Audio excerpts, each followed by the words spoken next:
विशाल यादव, भगवान न करे कि भारतीय सेना को सड़क पर उतरना पड़ जाए, नहीं तो इस सरकार का अहंकार ही नहीं बल्कि पूरी सरकार खंड खंड हो जाएगी। दोस्तों, अब जो कुछ भी होने जा रहा है दिल्ली में ना, बहुत ही खतरनाक है। ये समझ लीजिए कि मोदी सरकार के बुरे दिन शुरू हो गए हैं, क्योंकि अब ITBP, BSF, CISF, CRPF, SSB और कमांडोज दिल्ली की सड़कों पर उतरने जा रहे हैं। जी हां, सरकार के खिलाफ प्रोटेस्ट करने जा रहे हैं। इस खबर को देखकर सुनकर आप सभी लोगों के रोंगटे खड़े हो जाएंगे, आप लोग सन्न हो जाएंगे कि ये कौन सी खबर सामने निकल कर आ गई, जिसमें ITBP, BSF, CISF, SSB, commandos, यानी कि ये जो बल है, ये जो केंद्रीय बल है, ये सरकार के खिलाफ प्रोटेस्ट करने जा रहे हैं, जंतर मंतर पर उतरने जा रहे हैं। अरे भाई, शंखनाद हो गया है, तारीख भी सामने आ गई है, तो क्या ये सरकार की सरकार गिर जाएगी? दोस्तों, बात यह है कि मोदी जी सीएपीएफ एक्ट लेकर आए हैं। ये कानून ऐसा है जिस कानून से हमारे जो केंद्रीय बल है वो सब नाराज है। वो कह रहे हैं इससे तो प्रमोशन ही नहीं होगा। अमित शाह को चिट्ठी लिख रहे हैं कि इस कानून को रद्द कर दीजिए। ये सीएपीएफ एक्ट 2026 जो आप लेकर आए हैं, इसे रद्द करिए, इसे हटाइए। अगर आप इसे नहीं हटाएंगे तो हम सड़क पर उतरेंगे, और कई बल सड़क पर उतरने जा रहे हैं। जैसा कि मैंने शुरू में बताया, सीआरपीएफ, उसके बाद CISF, ITBP, BSF, SSB, commandos, यहां तक कि खबर आ रही है असम राइफल्स के जवान भी शायद इस आंदोलन में शिरकत करेंगे। अब जरा सोचिए, सारे बल तो दिल्ली के जंतर मंतर पर आएंगे, तो मोदी जी का बल कहां चला जाएगा?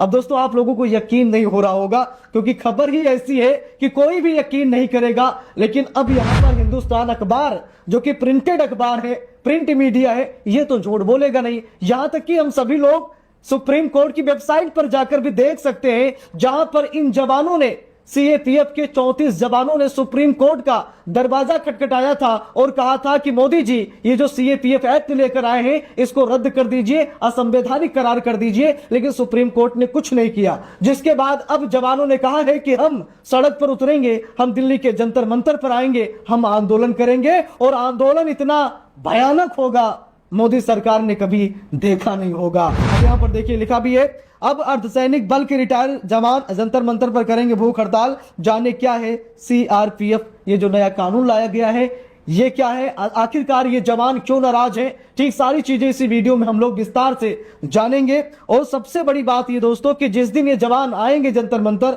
उसी दिन से भूख हड़ताल करेंगे। जरा सोचिए, ये नहीं कि प्रोटेस्ट होगा, ना ना ना, भूख हड़ताल, इस प्रोटेस्ट का नाम ही दिया गया है, यानी कि बैठते ही भूख हड़ताल। देखिए, लिखा भी है, एसोसिएशन के सचिव रणवीर सिंह ने आरोप लगाया है कि केंद्र सरकार उनके इन मांगों को लंबे समय से नजरअंदाज कर रही है, इसीलिए हमारे पास विरोध करने के अलावा कोई विकल्प नहीं है। तो दोस्तों, बात यह है कि सेना के जवानों का कहना है कि भैया ऐसा है कि सरकार हमारी बात नहीं मान रही है। अमित शाह को भी कई बार चिट्ठी लिखी गई है, लेकिन जब कोई नहीं सुन रहा है तो मजबूरन हम लोगों को विरोध करना ही पड़ेगा। केंद्रीय सशस्त्र पुलिस बलों यानी सीएपीएफ के रिटायर जवान और कर्मचारी 7 नवंबर से दिल्ली के जंतर मंतर पर भूख हड़ताल करने जा रहे हैं। ये सीआरपीएफ और सीआईएसएफ सहित तमाम केंद्रीय बलों को लेकर हाल में लागू हुए केंद्रीय सशस्त्र पुलिस बल अधिनियम 2026 के खिलाफ है। ये इसी वर्ष 9 अप्रैल को लागू हुआ था। केंद्रीय बल के जवान पुरानी पेंशन स्कीम ओपीएस की व्यवस्था फिर से लागू करने की भी मांग कर रहे हैं। साथ ही ये डिपुटेशन पर आने वाले आईपीएस अधिकारियों के बढ़ते वर्चस्व के भी खिलाफ है। इनका ये विरोध प्रदर्शन all x paramilitary forces welfare association के बैनर तले आयोजित किया जाएगा। तो यहां पर देखिए दोस्तों, बात यह है ना कि जवानों की जो मांग है उसे मोदी सरकार नहीं मान रही। जो जवानों की मांग है कि अप्रैल में जो आप कानून लेकर आए सीएपीएफ के लिए, जवानों के लिए, बीएसएफ, सीआईएसएफ या आईटीबीपी कह लीजिए, ठीक है, जो भी हमारे केंद्रीय बड़े बल है, सीआरपीएफ है इसमें, एसएसबी भी इसमें है, कमांडोज भी है, ठीक है, इनके लिए मोदी सरकार कानून लेकर आई, जिससे इन जवानों को लग रहा है कि हमारा प्रमोशन नहीं होगा, बल्कि सरकार जिन अधिकारियों को भेजेगी उनका ही प्रमोशन होगा। यानी कि निचले स्तर से जो प्रमोशन होता है 1 by 1, वो नहीं होगा, कोई बाहरी आएगा सीधा ऊपर बैठ जाएगा। तो इसीलिए इन जवानों में नाराजगी है।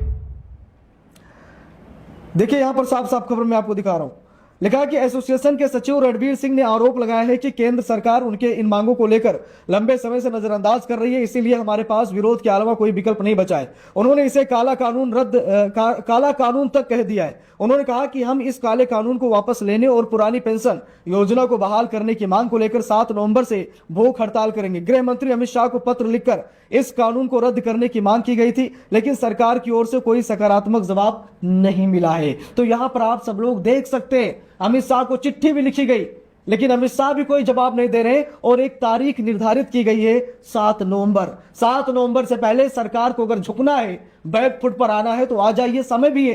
क्योंकि सरकार बार बार कहती ना आपने हमें सोचने का समय नहीं दिया।